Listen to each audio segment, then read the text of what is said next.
Ada lagu yang lahir bukan untuk menghibur, melainkan untuk mengganggu.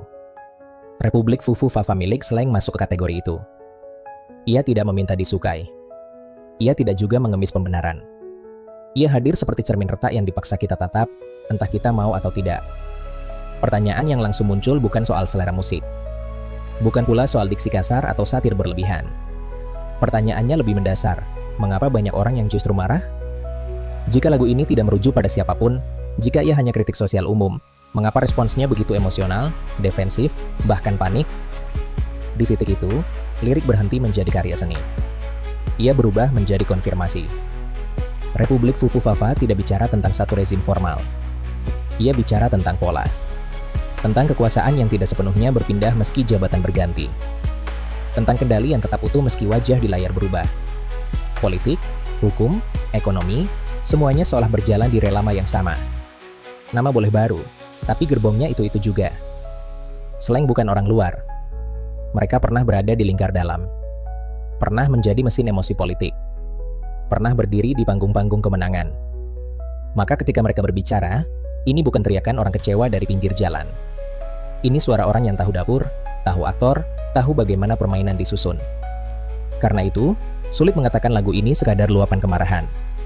Ia terlalu rapi untuk disebut emosi. Terlalu penuh rujukan sosial untuk dianggap asal. Ini potret. Negeri stunting dan kurang gizi.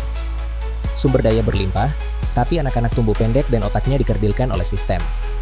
Tambang ada di mana-mana, hutan digerus, nikel dielu-elukan. Tapi kesejahteraan berhenti di papan presentasi. Ini bukan ironi puitik. Ini statistik yang setiap hari berpapasan dengan kita, lalu kita anggap normal. Yang lebih mengganggu bukan isi lagunya, tapi konteksnya. Ketika bencana datang, negara lamban. Ketika rakyat menunggu bantuan, pejabat berdebat baut dan mur. Lalu muncul istilah yang berulang di lagu itu. Sakau kuasa. Sakau judi. Sakau narkoba. Ini bukan tuduhan hukum. Ini gambaran etika. Tentang ketagihan. Tentang kekuasaan yang tidak bisa dilepas, tidak mau selesai, dan terus mencari pembenaran. Wajar jika publik mengaitkan lagu ini dengan figur tertentu. Bukan karena nama, tapi karena perilaku yang dirujuk terlalu spesifik. Dan sekali lagi, jika tidak merasa, mengapa harus tersinggung? Yang paling berbahaya bukan kemarahan pendukung, tapi kesunyian mereka yang sudah sadar namun memilih diam.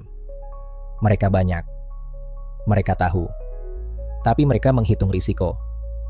Ada satu hal yang terasa jelas. Republik ini sedang tidak baik-baik saja. Pengakuan itu datang dari band yang dulu menjadi simbol perayaan kekuasaan itu sendiri. Itu sebabnya lagu ini penting. Bukan karena Slank tiba-tiba benar. Tapi karena mereka memilih berhenti pura-pura. Masalah kita bukan pada lagunya, tapi pada republik yang terlalu lama alergi bercermin.